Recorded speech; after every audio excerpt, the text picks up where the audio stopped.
శ్రీ పోలా ప్రగడ సత్యనారాయణమూర్తి గారి షేక్స్పియర్ సాహిత్య వైభవం 24వ భాగం 19/4/26. లుస్సేనియా చెప్పినట్టు కవితా భావుకతల నిలయమైన సౌందర్యమయ ప్రపంచంలో తీరికగా ప్రేమించుకోవటం తప్ప వేరే వ్యాపకం ఏది అందరి వ్యక్తులకు ఉన్నట్లు ఉండదు. అంతవరకు ఎలిజబెత్ కాలం నాటి ప్రమోదాంత నాటకాలు అంతగా ప్రాముఖ్యం లేదు. ప్రేమ షేక్స్పియర్ ఈ నాటకాల్లో పట్టం కట్టారు. ప్రేమ ఎంత బలమైందో అది బలహీనుల్ని మరింత బలహీనులుగా, మూర్ఖులను పరమమూర్ఖులుగా, ఉన్నతులను మహోన్నతులుగా ఎలా మారుస్తుందో నిరూపించారు. అలాగని ప్రేమోపన్యాసాలతో నాటకాలను నింపల. ప్రేమ గురించి ప్రేమికులిరువురు మాట్లాడుకోవటం ఎంత విసుగు కలిగిస్తుందో, ఎంత అపహాస్యాన్ని సృష్టిస్తుందో గ్రహించాడు కదా. ఈ నాటకాలలో ఆయన ప్రేమించుకోవడం కొత్త విధానాలు బియట్రస్ బెనడిక్టులు ప్రేమ విపర్యంగా వ్యతిరేక మార్గంలో నడిచింది. రొజాలిన్ గ్యానమిడ్ వేషంలో ఆర్లెండోకి ప్రేమ పాఠాలు లేదు. అర్ధాంతర శ్లేషాంతరాలతో వయోలా తమ ప్రేమని ఆర్సినోకి వ్యక్తపరిచింది. ఈ ముగ్గురు నాయికల షేక్స్పియర్ ఉదాత్త ప్రేమను ప్రతిపాదించి మానవ జీవితాన్ని సుసంపన్నం చేసి ఈ నాటకాలలో గల ప్రేమ నేపథ్యంగా ఉన్న ప్రకృతి మొత్తం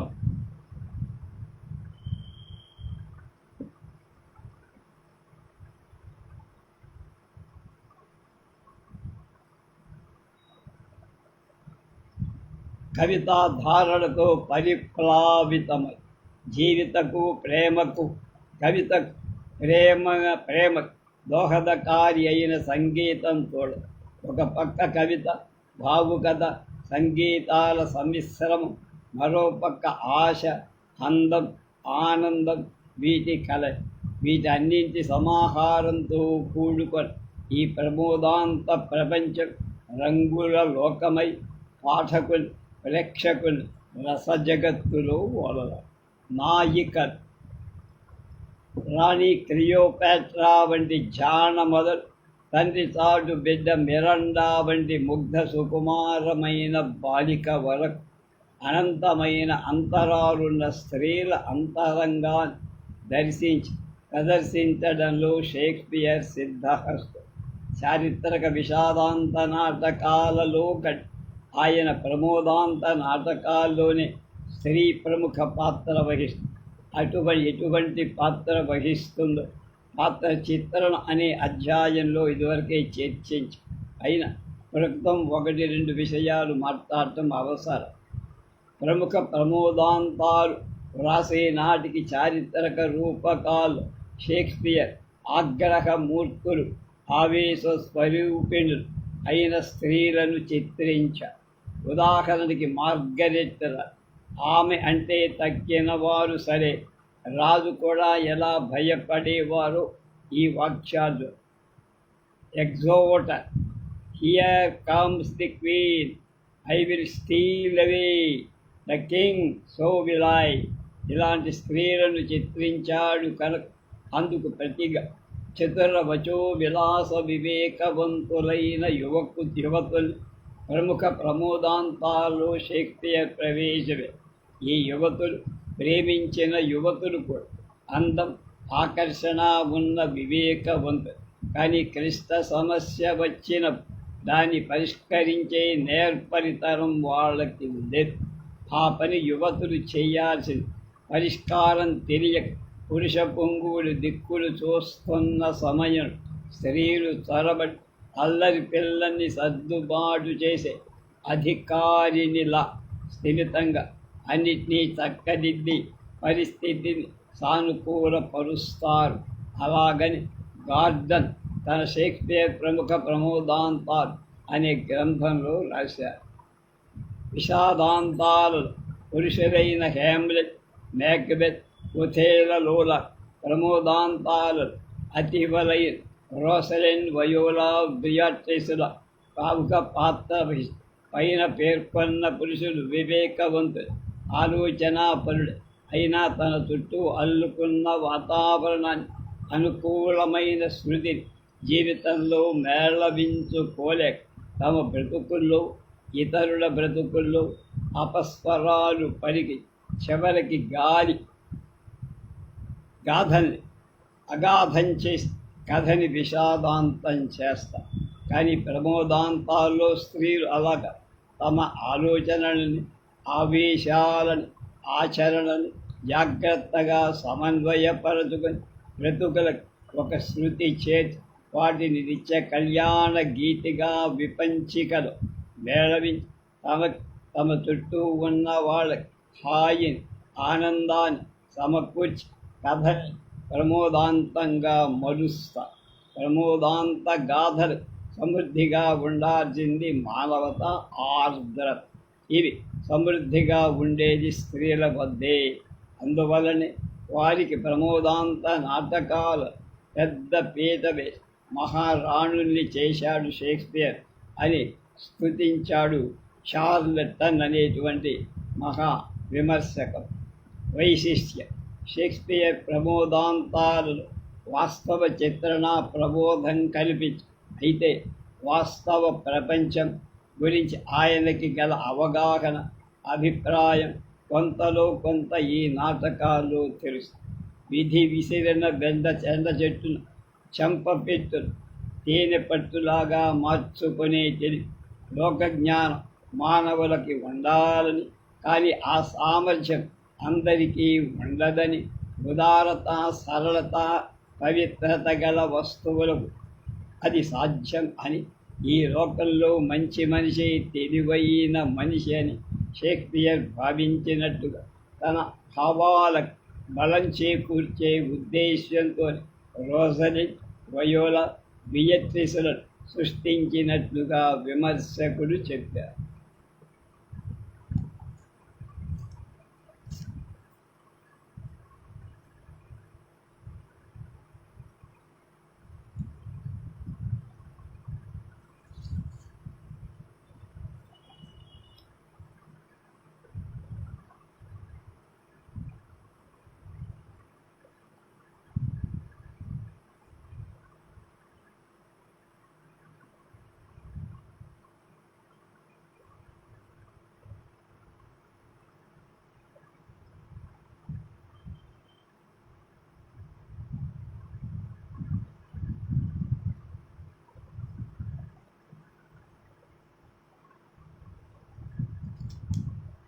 I hate ingratitude more in a man than lying, vainness, bubbling, drunkenness. But no man's virtue nor sufficiently to be so moral when he shall endure the like himself. ఈ రెండు అభిప్రాయాల్లో షేక్స్పియర్ మానవీయత అంతా కేంద్రీకృతమై మొసలి కన్నీరు నించడం వలన వట్టి గొప్పలు చెప్పుకోవడం వల్ల ఏం లాభం లేదని, పూని ఏదైనా ఒక మేలు కూర్చి చూపడమే ముఖ్యమని షేక్స్పియర్ ఉద్దేశించినట్టు జాక్వియస్ పాత్ర ద్వారా మనకి అర్థము. జాక్వియస్ మానవత గురించి ఉపన్యసించినంత ఆచరణలో చూడు, కానీ జాక్వియస్, డాగ్బెర్రీ, అలాగే మాల్వోనియా, బెనడిక్ట్, బియట్రిసులకు బట్టే మనకి సత్యాలు అవగతం. హాస్యం కావ్య స్థాయికి చేరి షేక్స్పియర్ ప్రమోదాంత సంప్రదాయ సిద్ధము, వ్యంగ్యపూరితం, నియమబద్ధం, మేధా సంబంధీ కాదు. ఆయన ప్రమోదాంత కవితామయ, స్వేచ్ఛాయుత, హృదయోద్గత, ఆనంద, ఆవేశ, చమత్కార, చిత్రోగ్ మనోభావాలతో కూడిన మధుర ఊహ ఆత్మీయులను అనిపించే ఆయన అమర గానవాహినుడు అన్నారు ఆయన మాత్రం. విషాదాంత షేక్స్పియర్లోని ఏ ఒక్క ప్రత్యేకతని ప్రస్తావించాలన్న అత్యుత్తమ గుణ విశేషణ ఉపయోగించక తప్ప సూపర్లేటివ్లే వాడాలి. ఏమిటంటే అతడు అత్యద్భుతమైన పాత్రలను సృష్టించిన మహాశిల్పి, సంభాషణ చాతుర్యులు, అసదృశ్య ప్రతిభాష, సన్నివేశ కల్పనలు, చతురాన్ కథా కథనలు, మహోన్నత దార్శనికుడు. ఆయన వలన ఏ ఒక్క విషయంలో సామాన్యమైన విశేషాన్ని ఉపయోగించటానికి వీల్లేదు. అయితే ఆయన శక్తులన్నిటిలో మహోన్నత శక్తి అని ఏది అని ఎవరైనా ప్రశ్నిస్తే వెంటనే సమాధానం చెప్పటం కష్టం. పూర్వాపరాలు విచారించాక మాత్రం విషాద నాటక రచయితగా ఆయన చూపిన వైదుష్యం నాణ్యతో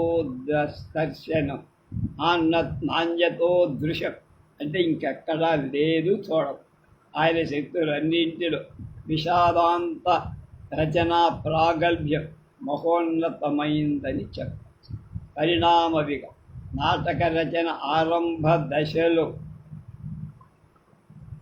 తన పూర్వులను సమకాలికులను షేక్స్పియర్ అనుకరించి ప్రజాభిరుచికి అనుగుణంగా రచిస్తూనే మధ్య మధ్య అవకాశం దొరికిన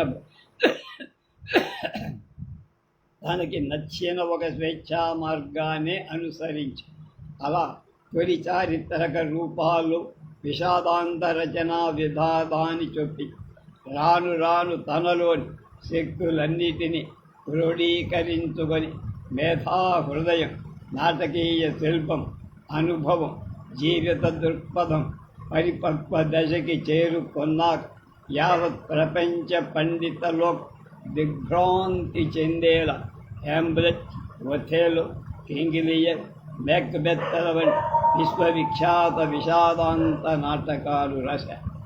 విషాదాంత రచనా మార్గంలో షేక్స్పియర్ తన తొలి చారిత్రక నాటకాలు వ్రాశాడని అన్నాం కదా. అలా వ్రాయడంలో ఆయన మారులోని అనుకరించినట్టు కనిపించిన పాత్ర చిత్రణలు, నాటక నిర్వహణలు, శైలులు, కవితా చమత్కృతులు, స్వీయ విధానాన్ని అవలంబి కొద్ది రోజుల్లోనే తన మీద అంతంత మాత్రంగా ఉన్న మార్లో ప్రభావం నుంచి కూడా పడ్డాడు. అదే సమయంలో కిడ్ ప్రభావం కూడా అతని రచనలోంచి మాయమైపోయి నవయుగ అభిరుచి అనుగుణంగా అందం, ఆకర్షణ, ఆవేశం, అమాయకత్వం గల ఒక ఆదర్శ స్త్రీమూర్తి నాయికగా, యువకుడు, సంస్కారవంతు, ప్రేమికుడు అయిన ఒక అతిలోకమూర్తిని నాయకుడిగా స్వీకరించి మంతకత్తెల ప్రమేయం, దుస్తుల అనవసరం, దయ్యాల సహాయం ఏం అక్కర్లేకుండా కేవలం సంఘటనల కారణంగా నిర్మించిన విషాదాంత నాటకం రోమియో జూలియట్. అనుకరణ స్థితి పోయి నాటకీకరణ శక్తి పెరిగి షేక్స్పియర్ రచించిన మొదటి పరిణత విషాదాంత నాటకం ఇది. తదుపరి ప్రజల అభిరుచే మారిందో లేక జీవితం పట్ల షేక్స్పియర్ కొన్న అభిప్రాయాలే మారాయో కానీ 5-6 సంవత్సరాల వరకు ఆయన విషాదాంతాలు రాయల. తర్వాత వ్రాసిన జూలియస్ సీజర్లో విషాద రసావిష్కరణ కంటే బ్రూటస్ పాత్రని ఉన్మీలనం చెయ్యట, అతని హృదయావిష్కరణ చెయ్యడానికి షేక్స్పియర్ ఎక్కువ ప్రయత్నం చేశారు. తర్వాత కొన్నాళ్ళు ప్రముఖ విషాదాంత చతుష్టయమని పేరు పొందిన హ్యామ్లెట్, ఒథెల్లో, కింగ్ లియర్, మేక్బెత్ల మొదటిదైన హ్యామ్లెట్ రచన. ఈ నాటకంలో ప్రముఖమైన విషయాలు పగ, దయ్యం, ప్రోత్సాహం, రహస్యాన్ని కాపాడతాము, కరవాలాల వంటి ప్రమాణాలు చెయ్యటం,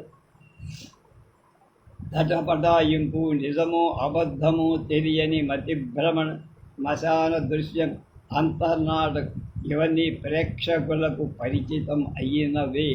ఇతరుల నాటకాల్లో వాడు చూసినవే. కానీ షేక్స్పియర్ ప్రత్యేకత కొన్ని నాటక నిర్మాణ చాతుర్యం, కథా కథన కౌశలం, దృశ్య సమర్పణ నైపుణ్యం, స్వగతాల ద్వారా నాయకుని మానసిక సంక్షోభాన్ని వ్యక్తీకరించే సామర్థ్యం. ఈ ప్రత్యేకత వల్ల ప్రేక్షకులకు తెలిసిన విషయాలనే కొత్తగా ఆసక్తికరంగా అందించారు. అది వ్యక్తినిష్టమైన విషాదాంత నాటకం. సినికా పద్ధతిలో మనోబలం, గుండె దిటవు గల వ్యక్తి ఒక చెడుతో తలపడటం, అందులో కథావస్తు చుట్టూ అనుకూలం లేని వాతావరణం, తెగని ఆలోచనలకు ఏవైనా సరే పగ తీర్చుకోవాలని ఆవేశానికి మధ్య మనస్సులో సంకుల సమరం. షేక్స్పియర్ విషాదాంతాలు ఈ అంతర్బహిస్ సమరం చాలా ముఖ్య లక్షణం. ఒథెల్లో నాటకం వ్రాసే షేక్స్పియర్ నాటక రచనా శిల్పం మరింత వృద్ధి చెంది అందులో క్లానికల్ పద్ధతి కానీ సినికా విధానం కానీ కలప. ఒథెల్లో నాటకంలో యుద్ధాలు లేవు, దయ్యాల ప్రసక్తి లేవు, మతి భ్రమణ ఘట్టాలు, తుఫాను, ప్రకృతి ప్రళయ గర్జనలు కనిపించి ఉన్నదంతా ఒకటి, ప్రతీపశక్తి అనుమానం. ఉపకథతో బలమైన సంబంధం వేసుకున్న ప్రధాన కథ. ఈ ప్రతీపశక్తి చుట్టూ సుడి తిరుగుతుంది పాత్ర గమనం.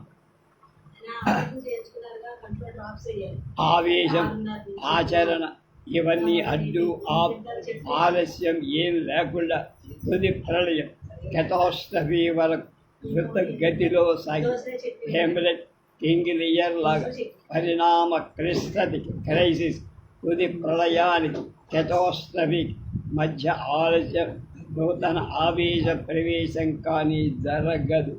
ఒథెల్లో నాటకంలో ఇయాగో పాత్ర ప్రధాని కిరాతక భావాలు, అమానుషత్వాన్ని, అకారణ వైరాన్ని, అహంకారాన్ని, అఖండ మేధకి ప్రతినిధి అయిన ఇయాగో నాటక రంగం నుండి కథని విషాదం వైపు తరుముకు.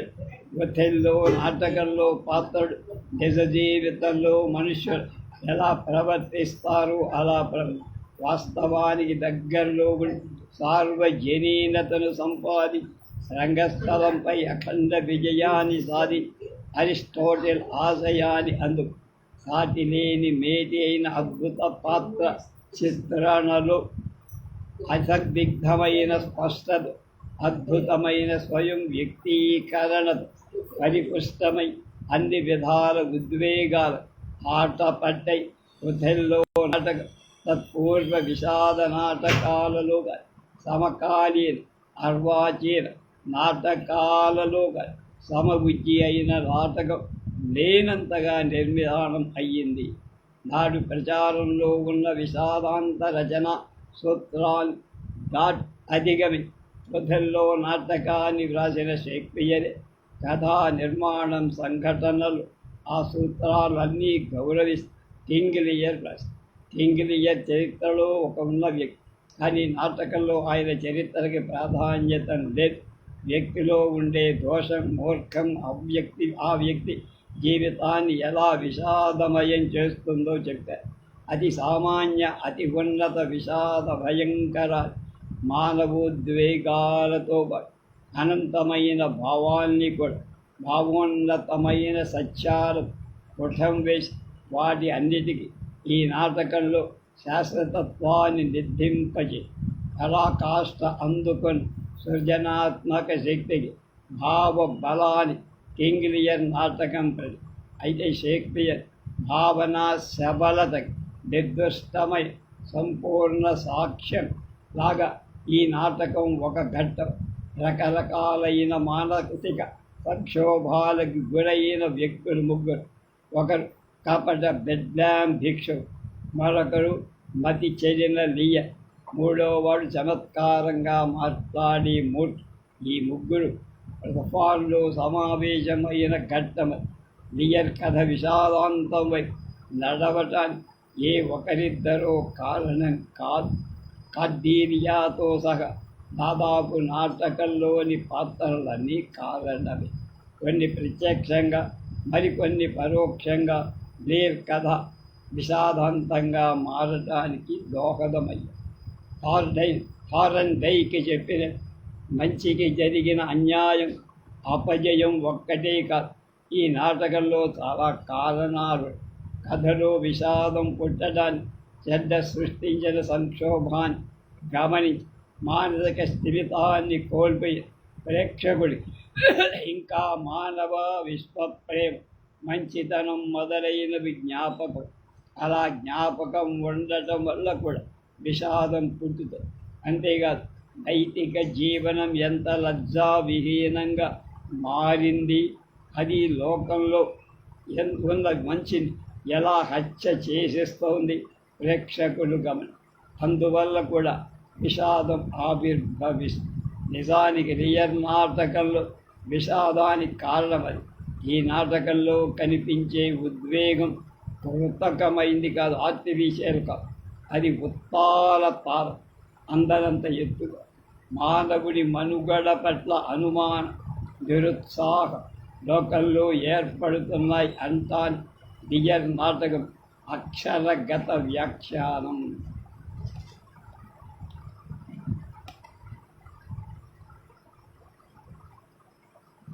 మిగతా విషయాలు రేపు తెలుసుకోండి.